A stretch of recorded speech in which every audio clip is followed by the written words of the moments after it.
జై శ్రీ గణేష. మనం మహాభారతం చెప్పుకుంటున్నాం. ఎక్కడ ఉన్నాం? ఉద్యోగ పర్వం 3వ ఆశ్వాసంలో ఉన్నాం. కృష్ణ రాయబారం చెప్పుకోబోతున్నాం. అయితే ఇప్పటివరకు మనం చూసాం కదా, దుర్యోధనుడైతే సూది మొన మోపినంత స్థలం కూడా ఇవ్వనంటున్నాడు. ధర్మరాజు 5 ఊర్లు ఇచ్చినా సరిపోతుంది అంటున్నాడు. సో ఈ విషయమే నడుస్తుంది. ఈ క్రమంలో సంజయుడితోటి కృష్ణుడు చెప్తాడు, నేనే వస్తాను స్వయంగా, అక్కడ ఏం జరుగుతుందో తెలుసుకుంటానని చెప్పేసి. కాబట్టి ఇప్పుడు పాండవులతోటి ధర్మరాజు కలిసి ఇటు విరాటుని ద్రుపదుని కూడా వెంట పెట్టుకొని, కృష్ణుడు అక్కడ విరాట రాజ్యంలోనే ఉన్నాడు కాబట్టి కృష్ణుడి గదికి వెళ్తాడు. వెళ్ళేసి కృష్ణుడితో ఇలా అంటాడు, కృష్ణ, నువ్వు సంజయుడితో రాయభారానికి వెళ్తానని చెప్పావు, కాబట్టి నువ్వు వెళ్తావా? ఎందుకంటే నాకు జనక్షయం కావడం ఇష్టం లేదు. యుద్ధం అంటూ జరిగితే గెలిసేదెవరో ఓడేదెవరో, అనవసరంగా అక్కడ కూడా నా ఆప్తులే ఉన్నారు కదా, బంధువుల్ని చేజేతులా ఎలా చంపుకోను. నేను సంజయుడు వచ్చినప్పుడు 5 ఊర్లు ఇచ్చినా చాలు అన్నప్పుడు మీరంతా మొహం వైపు చాలా కోపంగా చూశారు. నిజానికి ఆ మాటలు నేను పైన అనలేదు కృష్ణ.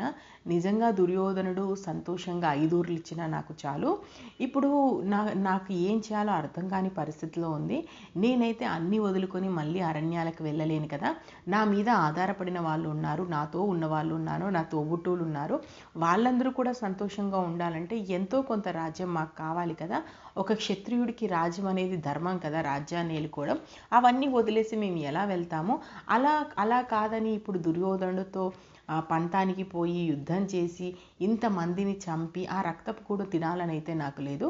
కాబట్టి సంధికి నువ్వే వెళ్ళి ఇద్దరికి అనుకూలంగా ఉన్నటువంటి ఒక మధ్య మార్గంలో రా కృష్ణ అంటాడు. అనేసి మళ్ళీ ధర్మరాజుకు డౌట్ వచ్చి ఇలా అంటాడు, కృష్ణ, నిన్నైతే పంపిస్తున్నాను కానీ నాకు ఆ దుర్యోధనుడి మీద అస్సలు నమ్మకం లేదు.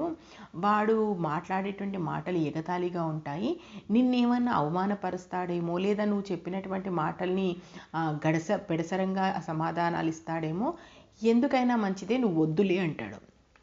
అప్పుడు ధర్మరాజు పడుతున్నటువంటి సందిగ్ధాన్ని చూసి కృష్ణుడు ఇలా అంటాడు, ధర్మరాజా, నేను రాయబారానికి వెళ్తాను, నువ్వు దాంట్లో ఆలోచించాల్సినటువంటి అవసరం లేదు. కాకపోతే నీది అత్యాశే అనిపిస్తుంది నాకు. ఎందుకంటే దుర్యోధనుడు మారతాడని, ధృతరాష్ట్రుడు మారతాడని ఆ నమ్మకం నాకైతే లేదు. కాకపోతే నువ్వు వెర్రి ఆశకు పోయి ఎక్కడో దుర్యోధనుడు మారకపోతాడా అనేటువంటి ఆలోచనలో ఉన్నావు. నీ మాట నేను ఎందుకు కావాలని, ఖచ్చితంగా నేను వెళ్తాను. అక్కడ వాళ్లకు నచ్చ చెప్పే విధంగానే మాట్లాడతాను. ఒకవేళ నిజంగానే సంధి కుదిరిందంటే కుదిరింది, లేదంటే అక్కడ అసలు ఏం జరుగుతుంది, వాళ్ళ రాజకీయ వ్యూహాలు ఏంటి, అవన్నిటిని మనం ఎలా తిప్పికొట్టాలి, దాని ప్రతి వ్యూహాలు ఎలా ఏర్పాటు చేసుకోవాలి, వీటన్నిటికి సంబంధించిన సమాచారమైనా నేను తీసుకొని వస్తాను. నువ్వు ఎలాంటి సందేహం పడకు, నేను వెళ్తాను. కాకపోతే నేను ఒకటే చెప్తున్నాను, యుద్ధం ద్వారానే న్యాయం గెలుస్తుంది, ధర్మం గెలుస్తుంది అంటే యుద్ధానికి వెళ్ళడంలో తప్పేమీ లేదు. అలాగే మనకు మీ కీర్తి ప్రతిష్టలు అనేవి నిలబడతాయి. కాబట్టి యుద్ధానికి కూడా నువ్వు సిద్ధంగా ఉండు. ఏది జరిగినా కానీ ముందుకు వెళ్ళాలి అనేటువంటి ఆలోచనలో ఉండు.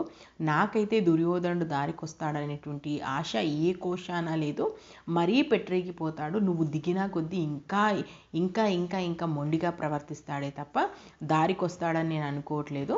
దుర్యోధనుడు నాకు తెలిసి వాడి బొందిలో ప్రాణం ఉండగా రాజ్యం ఇస్తాడని అనుకోవట్లేదు. ఇప్పటికే నాకు చాలా యుద్ధ శకనాలు కనిపిస్తున్నాయి. నువ్వు ఈ మాటలు ఆ మాటలన్నీ పక్కన పెట్టి యుద్ధానికి కూడా సిద్ధమైపో. ఎందుకంటే నిన్ను నమ్మి 7 అక్షయణుల సైన్యం నీ వైపు వచ్చింది. వాళ్ళలో శక్తి నింపేలాగానే నువ్వు మాట్లాడాలి, కానీ ఇంత నిరుత్సాహంగా నువ్వే ఉంటే వాళ్ళు ఎలా ఉంటారు? కాబట్టి యుద్ధానికి సిద్ధంగా అంటాడు. ఇలా కృష్ణుడు మాట్లాడుతుంటే వెంటనే భీముడు అందుకుంటాడు, అవును కృష్ణ, అప్పటి నుంచి చూస్తున్నాను యుద్ధం అని మమ్మల్ని తెగ బెదిరిస్తున్నావు. మాకు యుద్ధం గురించి చెప్పడం మానేసి నువ్వు ఇప్పుడు హస్తినాపురం వెళ్తున్నావు కదా, వెళ్ళి ఆ దుర్యోధన్ని సత్యహరిశ్చంద్రుణ్ణి చేసిరా. వాడో కోరికరాని కొయ్య, కానీ నీ మాటలకు తెగ మెత్తబడిపోతాడు.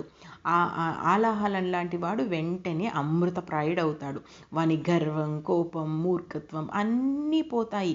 అసలు వాడు నీ మాటలకి చాలా గొప్పవాడైపోతాడు. ఆ అందదేశంలో అద్దాల వ్యాపారం చేయడానికి పోతున్నావు, పో బాగా పో. ఇంకా మిగిలిన వాళ్ళందరూ అంటావా, మాకెందుకులే ఈ రొస్ట్ అని ఇన్నాళ్ళు ఊరుకున్నారు, కానీ నువ్వు చెప్పగానే వాళ్ళు మారిపోతారులే అంటాడు. అనేసి మళ్ళీ కృష్ణుడు ఇలా నవ్వడం మెల్లగా భీముడిని చూసి కనుసైగలతోనే ఒకరితొకరు మాట్లాడుకుంటూ ఉంటారు. వెంటనే మళ్ళీ ఇలా అంటాడు, ఆ దుర్యోధనుడు ఎప్పుడు నేను కనిపిస్తానా, నన్ను ఎప్పుడు చంపేద్దామా, నాకు ఎప్పుడు ఇంత విషయం పెడదామా, నా మాట ఎత్తుతేనే మండిపోతాడు. కానీ ఇక నుంచి నేను వాడితో కలిసి ఉండాలి, వాడితోనే కలిసి బ్రతకాలి, వాడు నా మీద ఎన్ని కుట్రలు చేసినా నేను భరించాలి. భరిస్తాంలే కృష్ణ, ఎందుకులే, ఇక నువ్వు వెళ్ళి మంచి సంధి చేసుకొనిరా, మేము కౌరవులం కలిసే ఉంటాము అంటాడు. ఇలా అనగానే అంటే ఈ మాటలన్నీ చాలా వెటకారంగా మాట్లాడుతుంటాడు భీముడు. తప్పదు కదా, ఎందుకు వెళ్తున్నావు సంధికి అన్నట్టుగా. కానీ వెంటనే మళ్ళీ అటు తిరిగి ధర్మరాజు మొహం చూస్తాడు. ధర్మరాజు మొహం చూడగానే పూర్తిగా చల్లబడిపోతాడు. చల్లబడిపోయి, కృష్ణ, అన్న చెప్పింది కూడా నిజమే, యుద్ధం చేయడం వల్ల ఎవరికి మంచి జరుగుతుంది చెప్పు, ఓడినా గెలిచినా అదే అవుతుంది, కాబట్టి మేమే తగ్గి వస్తాంలే. నా మాటగా నువ్వు దుర్యోధనుడితో ఒకటి చెప్పు, నువ్వు నేను అన్న తమ్ములం, మన ఇద్దరం కొట్లాడుకుంటే పైవాడికి చోటిచ్చినట్టు అవుతుంది, కాబట్టి మన ఇద్దరం కలిసి ఉందామని నా మాటగా చెప్పు అంటాడు. అస్సలు ఈ మాట వినగానే కృష్ణుడు పక్క నవ్వేసి, ఏమో భీమా, యుద్ధం అంటే భయపడిపోతున్నావా ఏంటి? అగ్నిపర్వతం చల్లబడిందా, మహాపర్వతం తేలికైందా? అది జరగనప్పుడు భీముడేంటి ఇంత మెత్తపడ్డాడు? కొంప ముంచి అన్నదమ్ముల మీద ప్రేమ వచ్చేసిందా ఏంటి? లేదంటే నీ పెద్ద తండ్రి కొడుకుల్ని చంపుతానని నువ్వు చేసినటువంటి శపథం మర్చిపోయావా? అసలు ఇన్నాళ్ళుగా ఇన్ని మాటలు మాట్లాడినటువంటి భీముడైనా ఇలా మాట్లాడుతున్నాడు? లేదా నీ ఆవేశం తగ్గిందా, నీ శత్రువు మీద ప్రేమ పెరిగిందా, లేదా దుర్యోధనుడు అంటే అసహ్యం అన్నటువంటి మాటలు మర్చిపోయావా, లేదా అన్నగారికి రాజ్యాభిషేకం చేయాలన్నటువంటి ప్రతిజ్ఞని మర్చిపోయావా? నువ్వే నానో ఇంత సౌమ్యంగా మాట్లాడుతున్నావు అంటాడు. వెంటనే భీముడికి ఒక వెటకారపు నవ్వు నవ్వి, అవును, మాకు యుద్ధం చేయడం అంటే భయం, నువ్వు రథం నడుపుతావంట, అర్జునుడు యుద్ధం చేస్తాడంట, మీరే ఇంకా యుద్ధం చేసేయండి, మాతో ఏం పని ఉంది, మా శక్తితో ఏం పని ఉంది అంటాడు. ఈ మాట అనగానే మళ్ళీ వెంటనే కృష్ణుడు భీముడి దగ్గరికి వచ్చి భీముడి భుజం మీద చెయ్యేస్తాడు. ఏదో నేను మా మా మా అన్న మాట కాదనలేకపోతున్నాను, మా అన్న చెప్పినటువంటి మాటల్ని అడ్డు చెప్పడం ఎందుకని చెప్పేసి ఇంతవరకు ఆ దుర్యోధనుడి గురించి మంచిగా ఆలోచించడానికి ప్రయత్నించాను. నువ్వు ఇంత మాట అన్నావు కదా, సరే యుద్ధం జరగనివ్వు, ఆ యుద్ధంలో దుర్యోధనుడిని చంపి వాడి శవం ముందు నిన్ను నిలబెట్టి అప్పుడు అంటాను, ఏమయ్యా కృష్ణ, అప్పుడు తెగ మాట్లాడావు కదా, ఇప్పుడేమంటావని, అప్పటి వరకు మాత్రం కాస్త ఓపిక పట్టు అంటాడు. ఈ మాట అనగానే మళ్ళీ కృష్ణుడు కొంచెం భీముడికి ఇంకా దగ్గరగా జరిగి గదవ మీద చేయబెట్టి, ఏంటి బావా, ఏదో కాస్త మాట వరుసగా నీతో కాస్త నవ్వులాటకు ఒక మాట అన్నాను, దానికే ఇంతటి ఉక్రోషమా చెప్పు, నాకు నీ శక్తి గురించి తెలియదా? కాకపోతే ఒకటే మాట చెప్తున్నాను విను, పాండవులలో ఎవరు మెత్తబడ్డా పర్వాలేదు, కానీ నువ్వు పడకూడదు కదా, నువ్వు గట్టిగా ఉండాల్సినటువంటి అవసరం ఉంది కదా, ఏం జరిగినా యుద్ధం ద్వారానే మనకు కీర్తి వస్తుంది అనుకున్నప్పుడు దాన్ని సాధించడంలో తప్పులేదు, నీ నోటి వెంట ఇలాంటి మాటలు రావడం ఏంటా అని చెప్పేసి మాత్రమే ఇలా మాట్లాడాను అంటాడు.